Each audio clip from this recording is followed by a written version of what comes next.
So we finally got to see some Black Ops 6, and despite what some people were telling me that we weren't going to see any multiplayer or zombies at all, they actually showed and spoke on multiplayer a little bit, and we got a little teaser for zombies. They showed off the map, just a tiny little bit of gameplay, and honestly I liked a few things I saw. There was a couple of things I did not like either. I guess we're just gonna go ahead and get straight into it. So they did announce that the betas, this is one thing I really like, the betas and all that, no more early access. Everybody gets these joints at the same time.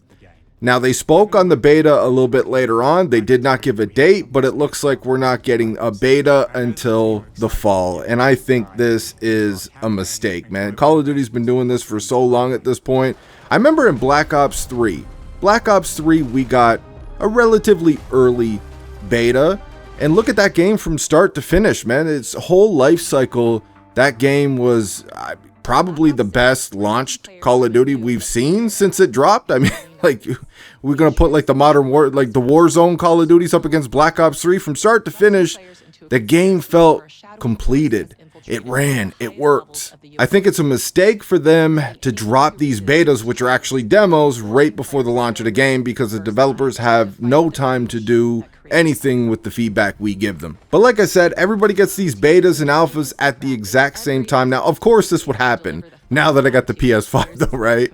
When Modern Warfare Deuce and a Half beta dropped, I was still on the PS4 Pro, so in order for me to try it out, we had to play it on that joint, and it honestly felt like you were kind of playing a mobile game back in that beta.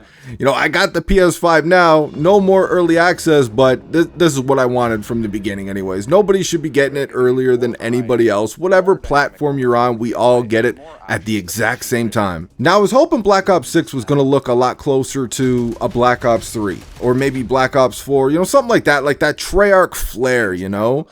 And it definitely looks a lot similar to Cold War. It's definitely got the Cold War vibe going on, but it's like Cold War on steroids, man. It looks so much better than Cold War. I thought the game looked great, but it definitely, like, it feels, just appearance, it feels a lot closer to a Cold War. But they did announce 2 round-based zombies maps at launch, which I'm completely cool with.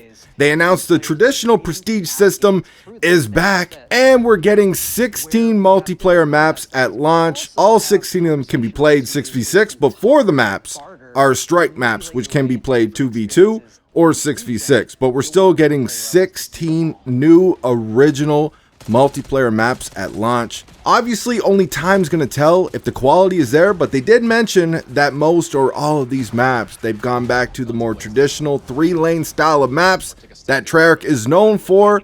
So obviously I was happy to hear about that, but obviously we gotta wait till we get our hands on these maps to see if they're any good. But the quantity is there. The amount of content that they've announced with this game so far that's coming at launch, the quantity is there. If you're hating on the number of maps we're getting, or even the 2 zombies maps we're getting, which we used to see that back in the day as well too, you're just hating for no reason, man. Let it breathe a little bit. The quantity is there. Obviously, only time's going to tell with the quality, but I'm fine with the number of maps we're getting. Now, from the little bit of gameplay that they showed, I thought it looked fine. It's exactly what I expected from a Treyarch joint. The gameplay looked fun. The gunplay looked fine in whatever build we were seeing. And they were talking about how they were focused on 3 playstyles. They were focused on rushers, slayers. They were focused on the Infinity Ward soldiers, as well as heavy objective players. So all of that is great. I was loving what I was hearing with that. But one thing I don't know if I'm feeling, like, we won't be able to tell until we get our hands on the game, but this whole Omni movement thing that they got going on, where you can dolphin dive in any direction, you can sprint backwards, you can sprint to the side, like, you can just do whatever the fuck, you know. And it's clearly it's a mechanic designed to cater to the cringy super sweat lords, you know. It's Call of Duty's all about these super sweats now. They know they're not a huge percentage of the player base, but they know they got enough of them, so they do this cringy ass shit to cater to these types of players.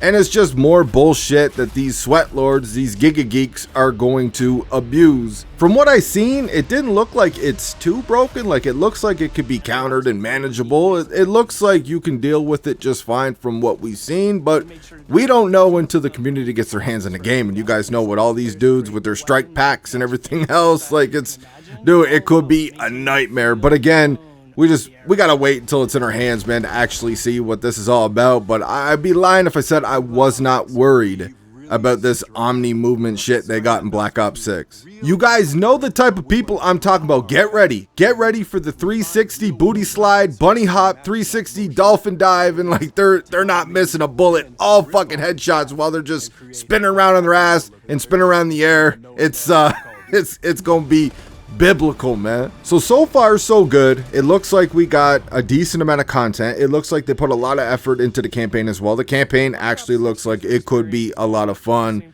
It looks like we have possibly the most complete game we've seen from COD on launch in years at this point, but it comes down to, you know, what's the servers gonna be like? What's the anti-cheat still gonna be like? And what does Microsoft and Activision decide to do with the matchmaking? Are they going to dial it back, tone it down just a little bit? Or are they going to keep, or are they going to make it even worse? Are they going to keep it just as AIDS as it is now?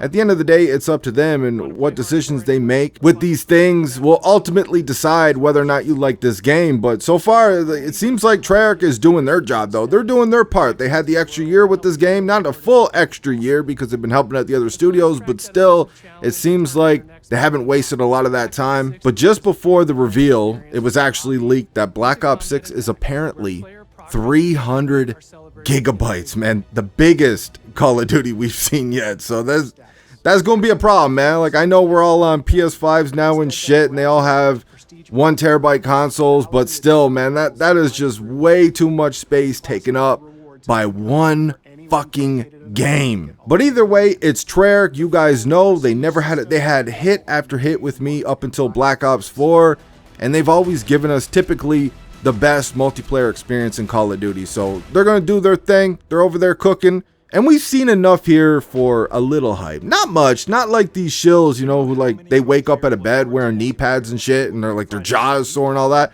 Nothing like these motherfuckers. But there's enough there for a little bit of hype. I'm excited to see what they got for streaks in this game. I'm excited to check out the maps and see how the gun plays and all that. Just see how the game plays. But that's all I got for this one. Let me know what you guys think in the comment section. I hope you enjoyed the video, and I'll talk to you on that next one. With Black Ops 6, our goal is to create a more connected experience that keeps players immersed across every single mode. We've pushed ourselves at every corner to innovate and craft the most signature Black Ops experience for our players. Movement has been a consistent area of focus and innovation for Call of Duty, and with Black Ops 6, we're redefining movement across the entire game. For the first time ever, players can sprint in any direction and move like a true Black Ops action hero with an entirely new global system we call Omni movement.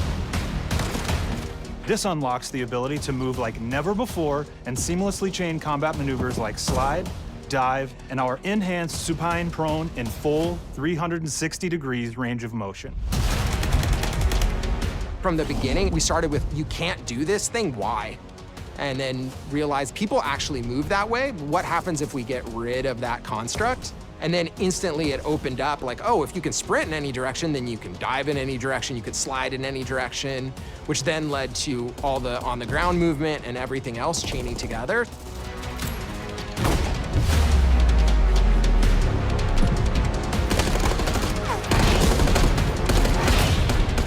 It's really been something that changes how you think and play the game, whether it's campaign, MP, or zombies. We truly believe that once you experience Omni movement, there's no going back.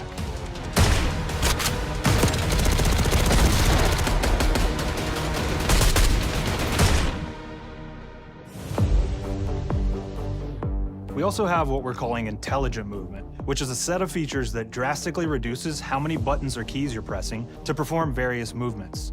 These can be enabled in player options, and they're broken down into 3 categories: sprint assist, mantle assist, and crouch assist. And each of these settings will allow for fine-tuning. Intelligent movement really started with this idea that we want all players to focus on what they want to do and not how to do it. We want every player, regardless of skill level or input or experience with Call of Duty, to be able to engage with Omni movement and live out their own action hero fantasy in Black Ops 6.